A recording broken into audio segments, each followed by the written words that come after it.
Hey, by the way, in my defense, if I'd have not had plastic tape on the back of my truck, I'd have seen the papers blow, and then I would have noticed it. But right now I'm kind of handicapped because there's plastic tape on the back. I can't see anything except for the side mirrors.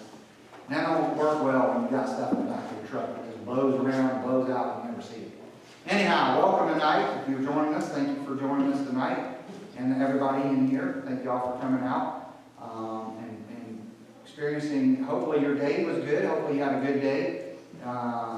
Between the air traffic and the road traffic, it's been a day of traffic because I don't know if any of y'all heard about it, but they had an issue with the air. It's what I call. I didn't even know this, but studying to helping Ben with his flight school a couple of days where he was getting ready for his test, I was calling out little terms to him, and I learned some stuff, and I realized what that was. The NOTAMs is basically a way that the air traffic control people can notify the pilots about dangerous things or things that are inoperable, lights that are out, runways that are closed, birds in the area, people that are painting a runway or something, so they can know if there's like an air show going on. Now all that's on their flight plan just pops up. Well, if they don't have that, they just assume, because there's no little red flags, that there's nothing wrong. Well, that's kind of problematic if the pilot thinks there's nothing wrong, and there could be very serious things wrong. So that's why they shut down the airplanes today. And then, I don't know, there was a bad accident, I guess, on the interstate, which just held everything up. And we just got some great infrastructure in North Charleston and around this low country, don't we? So, but people keep moving here, so if you're new to the community, this is what you're buying into. Welcome tonight. We're going to get right into our Bible study. Next week we're going to take a little reprieve because Michael and Catherine are going to be out on a little vacation, much needed, and for the anniversary. So for that sake, we will just kind of take a little reprieve next week and do something off script. And don't necessarily know what I'm going to do yet. It won't be the same thing. So we're going to get into the Bible study. Back in Acts chapter 21 tonight, have you ever done something in the heat of the moment that you weren't proud of? I'm sure all of us have. That's human nature, right? And it just kind of goes along with the term heat of the moment. Usually it's you're hot, right? You're upset, you're angry, you're nervous, you're afraid, it's something going on that you're not that you don't usually experience, and your body or your mind or your spirit or whatever reacts to it. And it's what you do in those moments that really define you, especially as a Christian. If you're representing the cause of Christ, which we always are. Well, remember we talked about Paul, we left off, he had kind of introduced this chapter. Remember, he was going back to Jerusalem. There were several people told him, said, don't go. You don't need to be going. It's dangerous. You're going to put yourself in danger. You're going to get arrested. And one guy went as far as to say, hey, give me your belt. He tied his hands together. You're going to be bound up. You're going to be locked in the prison. And everyone was like, don't go. But Paul went anyway. And we knew how he was, representing and how he is submitted to the apostles, how he walked back in kind of like a bit of a firestorm with all the different disciples that were there in Jerusalem. And how the apostles, people like Peter and James and John, those guys, talked to him about, how to appease the population there, or at least the church, those of the Jerusalem church. And we talked about that last week. Well, remember they had a plan. They put together this plan. They had these 4 guys that were going through a vow. They'd taken a vow. So we want you to join up with them. Kind of take the vow along with them. You'll go to the temple. We make this public proclamation of how you're going to take this days of purification are going to begin. Well, at the end of that days of purification, which is 7 days, they were to go to the priest. That's when they do the sacrifices. That's when they get their hair cut. All that kind of stuff happens. Very public thing. Well, Paul, remember, he had made the announcement, And it was in the end of that 7 days where we pick it up right now is where he ends up. And he's going to be here at the temple. Now, most of the people that are going to be here are not necessarily those of the church, not the Jews of the church. These are going to be more the Jews of the those that are not followers of Jesus. Okay, these are more of the that are more following Judaism and that direction. So just so we differentiate when we talk about Jews, there are going to be Jews that were upset with him, that were disciples and followers of Jesus, and then there's a separate group of Jews that we've seen often wherever Paul's gone that have been wanting to string him up and run him out of town. Those Jews are ones that are strict to the faith of Judaism, or to the following Judaism and the law. Okay, so let's pick it up as we begin reading verses 27 to 30. It says, "Now, when the 7 days were almost ended, the Jews from Asia, seeing him in the temple, stirred up the whole crowd and laid hands on him, crying out, 'Men of Israel, help! This is the man who teaches all men everywhere against the people, the law, and this place. And furthermore, he has brought pigs into the temple and has defiled this holy place.' For they had previously seen Trophimus the Ephesian with him in the city, whom they supposed that Paul had brought into the temple. And all the city was disturbed, and the people ran together, seized Paul, and dragged him out of the temple, and immediately the doors were shut." Now, first I want us to notice this kind of mean spirit of these that are supposedly, godly people. Okay? So one of the things we know that not everybody who claims to be to know God is really knows God, if you know what I mean. Not everybody who says, I'm a believer is really a believer. Not everybody who says they believe in God is really a believer in God. Because we know to have faith in God means that it's more than just you're saying it, and it's more than something you just believing. It's something that you've shown by your works. Remember, James would go on to say, faith without works is no faith at all. And so these people were supposedly followers of God, or godly people, and yet they're so angry with Paul that they want to kill him. Okay, they want to kill him. And it's the same group that Paul's encountered before. I mean, these are the Jews from Asia. Remember? Paul had just come from there. That's where Ephesus is. That's where, he had come from. And so no doubt they knew who he was. They knew how he had been preaching and teaching. It was the same, it's the same reason that some of the Jews back home in Jerusalem that were followers of Jesus were a little bit upset with him, because they started hearing rumors or things that he would come, people have been talking about Paul, how all these Gentiles have been coming to faith and Jews have been coming to faith, but Paul was saying, was not putting as much emphasis on the law, because Paul was saying we're free from the law. He was saying Christ has made us free from the law. So the message that Paul was preaching was really causing an uproar, not only in the church, but also in the community as whole, in the religious community as whole, when it comes to the Jewish faith. So that's what's going on here. So they're so angry with him that this group kind of stirs up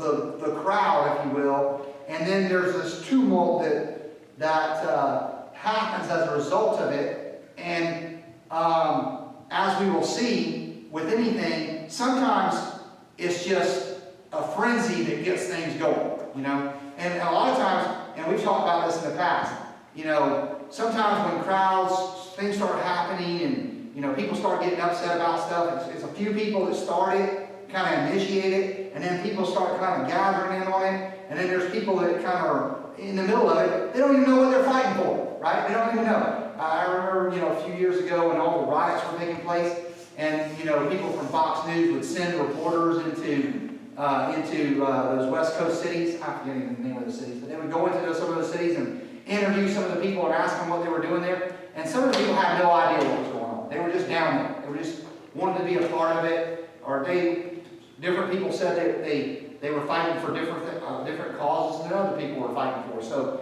that's kind of the case here. You have some that were just kind of gotten caught up in the frenzy of it all, Paul. And so now they're just fighting for, maybe don't even know what they're fighting for, but they're dragging Paul out and they're going to beat on this guy and hurt him. Yes, sir. When we were living in Florida, when we were much younger, we we were attending a church and we weren't real involved yet. Yeah. We went on vacation. We missed a weekend. We came back and the church had split.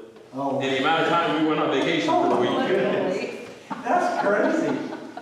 Oh my goodness. Yeah. And just that never, you never know. You just never know what's going on. But here's just the case.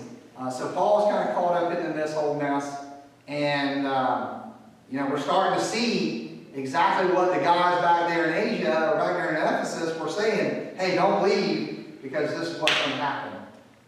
And so this is the heat of the moment, if you will. So what does Paul do? Let's go ahead and read on verses 31 down through the rest of the chapter. Now, as they were seeking to kill him, now this is, you know, Luke writing, so obviously they weren't just, you know, handcuffing him, taking him to the authorities. They were literally wanting to kill this man. They were beating on him. Whatever they were doing to him, by outside witness looking at it, says they're trying to kill him. So it's not just, you know, they're not treating him just like a criminal. It's worse. They're trying to kill him on the spot. News came to the commander of the garrison that all of Jerusalem was in an uproar, and he immediately took soldiers and centurions and ran down to them. And when they saw the commander and the soldiers, they stopped beating Paul. I mean, that makes sense, right? The commander came near and took him, commanded him to be bound with 2 chains, and he asked who he was and what he had done. And some of the multitude cried out one thing and some another. There you go, right? You got some people who don't even know what's going on or why they're beating the guy. So when he could not ascertain the truth because of the tumult, he commanded him to be taken into the barracks. And when he reached the stairs, he had to be carried by the soldiers because of the violence of the mob. For the multitude of the people followed after, crying out, "Away with him!" Then as Paul was about to be led into the barracks, he said to the commander, "May I speak to you?" And he replied, "Can you speak Greek? And are you not the Egyptian who some time ago stirred up a rebellion and led 4,000 assassins out into the wilderness?" But Paul said, "I am a Jew from Tarsus in Cilicia, a citizen of no mean city. And I implore you, and permit me to speak to the people." So when he had given him permission, Paul stood on the stairs and motioned with his hand to the people. And when there was a great silence, he spoke to them in the Hebrew language, saying. So we're going to get into his testimony in a minute, but this is kind of that moment of truth. That's that moment where, you know, what do you do? In the heat of the moment, what do you do? That's kind of what defines you as who you are. And that's where Paul was in that moment. Here it is, this moment of truth. What would he do? How would he respond? Now I want us to back up. Now, one of the main complaints that the Jews that kind of started all this tumult or all this commotion that wanted to kill Paul over, one of the main complaints was that he had brought a Greek into the temple. And apparently there was other people who were saying stuff. Somebody had him marked as some kind of assassin, leading these 4,000 people into the wilderness. So there was all kinds of rumors or, you know, things that people were trying to blame Paul for. But one of the main reasons that Paul was being judged was because he brought a Greek into, or a Gentile into the temple. Now, you have to remember something. Back in that time, the temple was made up of, you know, several different areas. Well, there were areas that were courts on the outer rims of it, and all these various courts. Those courts, many of those courts, Gentiles were permitted to come into those courts. Those were common courts. But once you pass through the outer court, you got in that area, it was only allowed for a Jew or Jewish person to come into that court. So you couldn't be a Gentile. And for a Gentile to come into that court or beyond that area would be an ultimate desecration. It violates the Mosaic law and it defiles the temple. And so that's why they were so upset with Paul. Now, had Paul done that? No. Matter of fact, they literally had no proof that he had done it. Their only accusation was, we saw him with this Gentile man from Ephesus. Right? And so that was the only thing. So that was the main reason why they were bringing this accusation against him, and really kind of lit the fuse for all these others that were on edge and ready to fire off at him. And so this kind of attack happens, and literally while he's being beaten to death, the Roman soldiers show up, the centurion with his soldiers. They get him, they take him away from this, from the crowd that's trying to kill him. And they're trying to figure out what's going on. He can't figure out from the crowd what's happening with the various stories that are coming from the crowd or complaints that are coming from the crowd. So then he turns to Paul, and Paul says, listen, would you let me talk? And when he speaks in the Greek language. He speaks in the language of the Romans. And so he's like, hey, you speak my language. He said, well, I know I speak your language because, I'm a Roman citizen. See, the thing that kind of separated Paul out from people like, James, Peter, and John. Paul was born a Roman citizen. He was born in Tarsus, so he was a Roman citizen. And yet, he still was Jewish by culture. So he was by his culture, he was Jewish, or Hebrew, but he was also a citizen of Rome. So he had those special protections, and we'll notice that throughout the remainder of Acts, that when they find out that he's a Roman citizen, so then this guard says, okay, knowing that you have protection as a citizen, I can't like cast judgment on you. You have to go before the law. You have to go before the court system.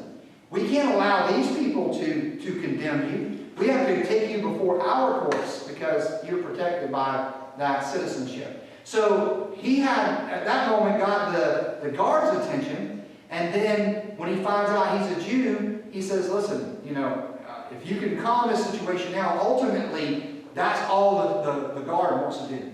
Calm, de-escalate the situation, right? Because it's his job to keep everybody calm. It's his job to keep nothing like this from happening.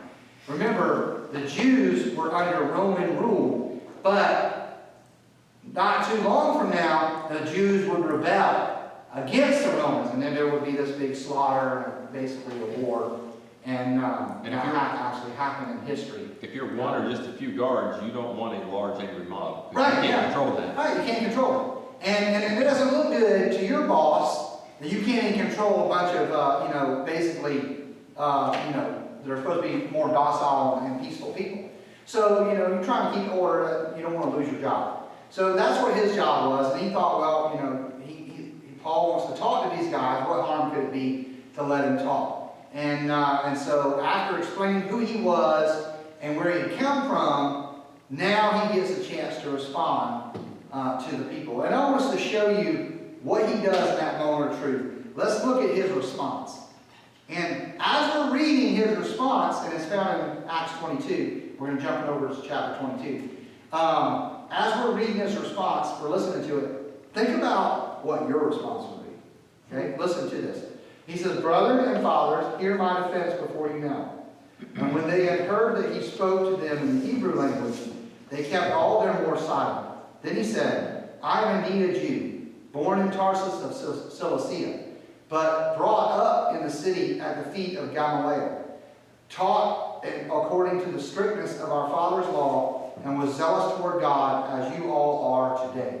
I persecuted this way to the death, binding and delivering into prisons both men and women, and also the high priest bears me witness, and all the council of the elders, from whom I also received letters to the brethren, and went to Damascus to bring in chains even those who were there to Jerusalem to be punished. Now it happened, as I journeyed and came near Damascus at about noon, suddenly a great light from heaven shone round about me. And I fell to the ground and heard a voice saying to me, 'Saul, Saul, why are you persecuting me?' And I answered, 'Who are you, Lord?' And he said to me, 'I am Jesus of Nazareth, whom you were persecuting.' And those who were with me indeed saw the light and were afraid, but they did not hear the voice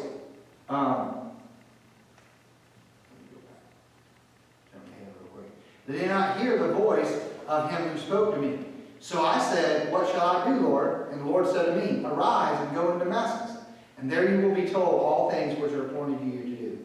And since I could not see for the glory of that light, being led by the hand of those who were with me, I came into Damascus.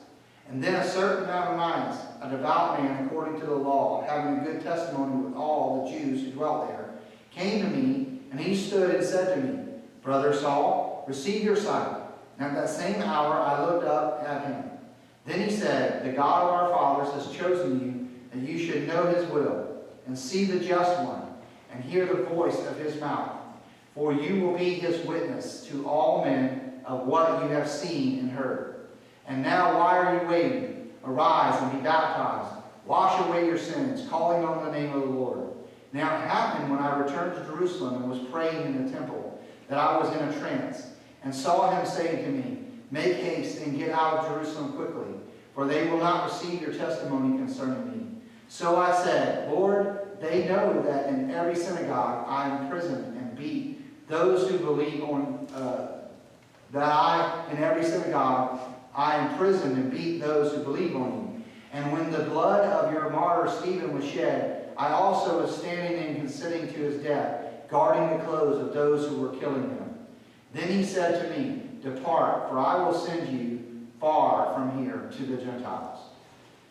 So Paul has this message, his testimony. He basically shares his testimony.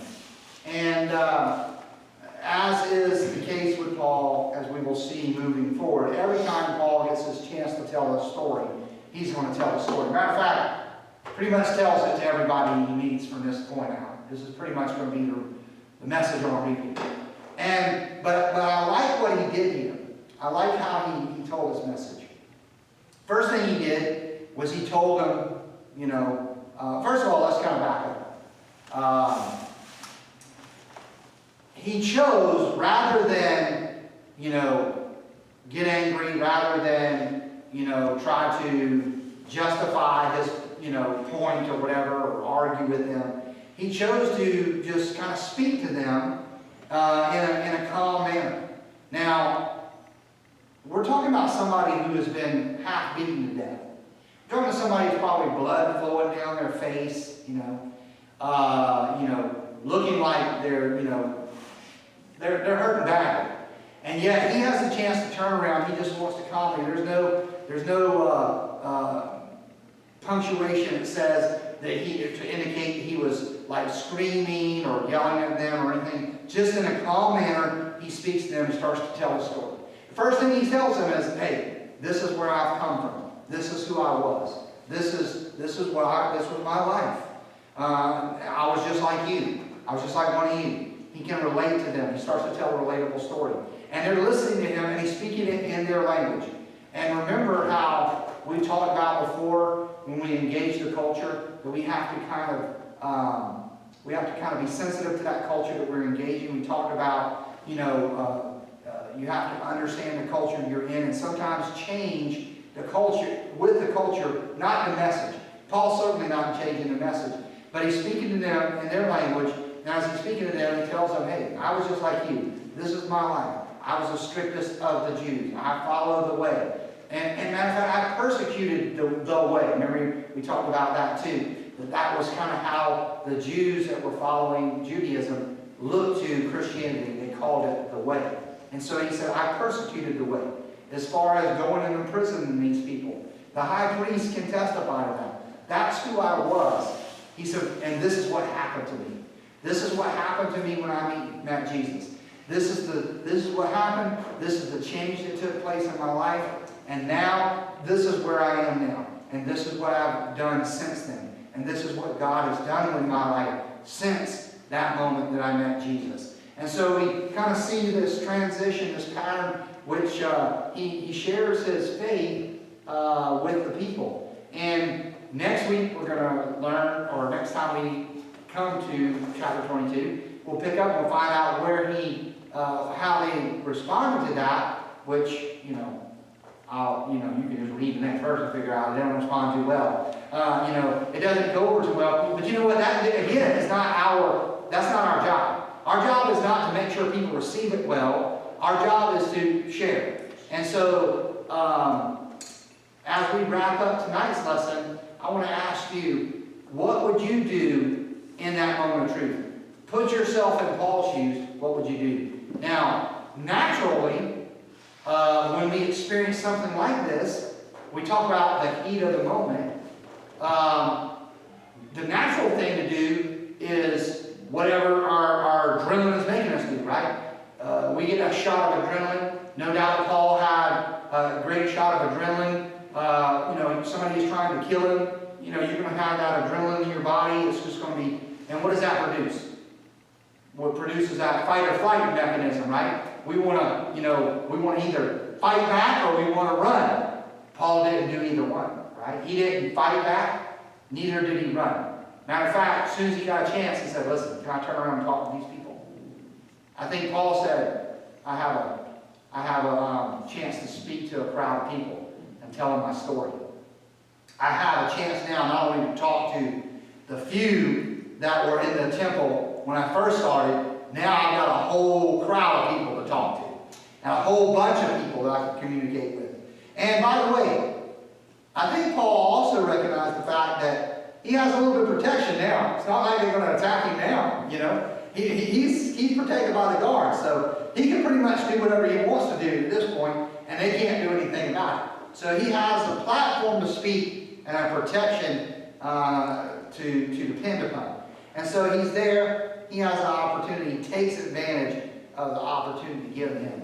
Now, I don't know what I would have done, but my question is to you, and more or less think about you, not necessarily what would you do, but what led Paul to do what he did?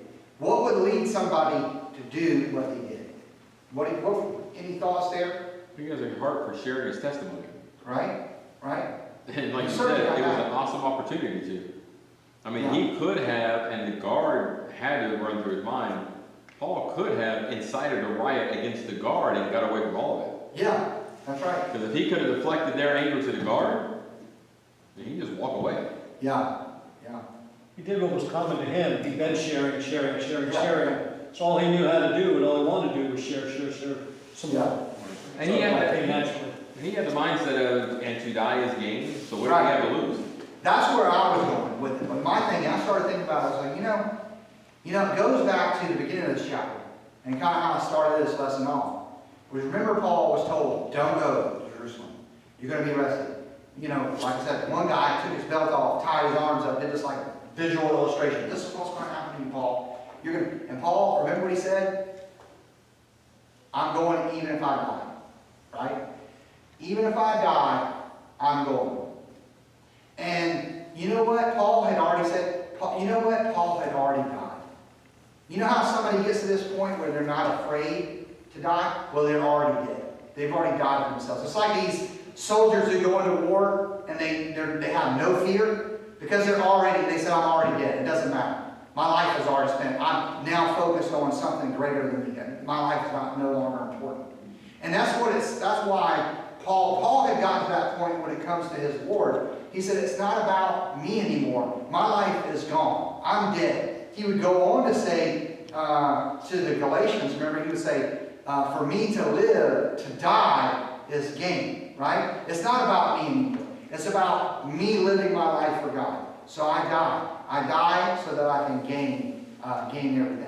And so that's what he had died to himself. He was already dead. So to him, it didn't matter. He was going to preach. He was going to focus on, tell people and point people to Jesus. And that's just what he was going to do. And so when we are given the opportunity, we should be sensitive to those opportunities. Now, I don't think any of us, well, Lord, hopefully none of us will be put in any position where we're like in this situation where we're beaten. But we can certainly be persecuted. We can certainly be made fun of. We can certainly be pressured. We can certainly, have all of those kind of things come against us, where it can make it uncomfortable for us to speak out for our faith. And I think sometimes we make sharing our faith difficult, or think it has to be difficult, when really it's simple. What did Paul do? And if we follow his pattern, this is what I used to be. This is kind of where my life was. And you know what? That helps people identify. A lot of times you can identify with people. Say, hey, I was just like you. I had all the same experience you did. This is where I was in my life. But then I met Jesus Christ. I came to know the Lord. And this is what happened to me when I did. I trusted and followed Jesus. And now this is what my life is now. And so you have that kind of three-step pattern. It's simply telling people about your personal experience with the Lord. And that's all Paul did. Paul didn't quote scriptures. He didn't preach a sermon with a three-point outline, introduction, conclusion. He didn't do any of that. He just said, this is my life. Where I was, what happened, where I am now. And the church fails so miserably in that sometimes because we make people feel shameful for where they've come from. That's right. And so Pat maybe has a very similar story, and he doesn't know anything about the church. He's just visiting, and now he hears his testimony that's just like him. Yeah. And this person is not being ashamed. I can fit in there. Yeah.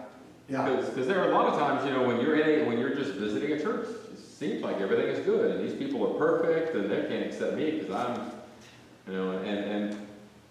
and we don't want to walk around because sometimes people's past is embarrassing to them. Right. But mainly it's because people around them make them feel uncomfortable about it. Yeah. And it's difficult because you don't want people walking up necessarily and, hey, I want to give testimony of all the evil, nasty things I've ever done or thought, or that's not the idea of it. Right. But as many times we've said, that's where the small groups come in handy. But you can't get that person who's just visiting to be in a small group, being comfortable and start sharing and know they're accepted there. Right. And I think it's how you treat people from the beginning. Mm-hmm. If they can tell whether you're kind of looking down on them, if you're kind of judging them, if you're speaking to them in a degrading way, or accepting them for who they are and loving them where they are, and that makes a big difference too. We certainly shouldn't shame people or make people feel ashamed. I remember years ago when I was a kid, the church I grew up in, and I was really fundamental, really legalistic. And there was churches that were worse for sure, but it was pretty bad. And there was a couple of times where, I was a kid, and I remember hearing my parents talk about how certain people were treated, and I just remember there was somebody who had gotten into some drugs, and because of that, they had ended up having to lose one of their arms or something, had to be amputated because of it, and that person was shamed because of their drug use, and it was almost to say, well, you got what you deserved. And that was kind of the attitude that what was coming through the church. And I was a kid hearing this. And you can imagine that's kind of what I was thinking. And, if you're a lost person and you're hearing that kind of stuff, you're like, well, I'm not going there. But that's what the church is all about, because I don't want to experience that. I have a hard enough time out here in this world, and then I'm going to go in where I think I can be loved and find love, and then be condemned in there also. And so, we got to be very careful. One of our churches, church disciplined a pregnant girl, out of wedlock girl, made her come forward, and that's kind of terrible. But and maybe you could do that if you did anything else after, comfort this person, show them love, show them that. But usually it stops at, look what this person did. Right, yeah.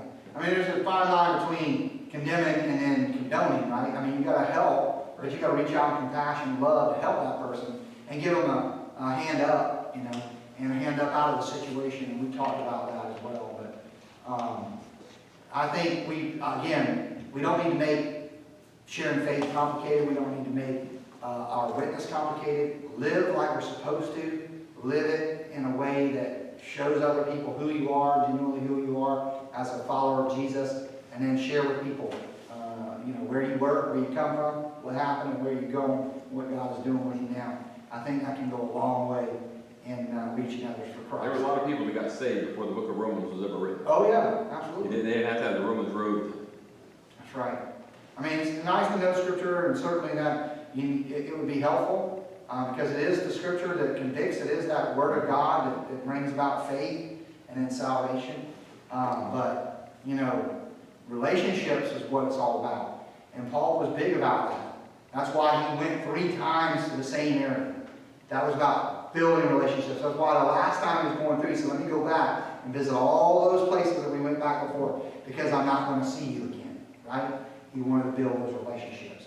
And relationships take time. And thankfully, the Holy Spirit working in that person's heart is the critical part. Because you can fumble over a whole bunch of stuff, but the Holy Spirit can make it touch their heart in the way they need it. Amen. Touch their heart. That's right. And sometimes you don't have to say anything. Sometimes it's just being there, and then the Lord does all the work. As we know, we've seen that already in the book of Acts 2. You know, you might be just walking along, and a guy says, hey, can you come up here and show me what this means? You know, and next thing you know, you're just the one pointing at his Jesus. You know, that's all you're doing. All right, well, hopefully this, we've learned a little something about Paul, kind of where he's going. We're seeing the direction he's going. And of course, there's no secret where he will end up. But it's interesting to see how he gets there and see all the nuances of his experiences as he goes along that way.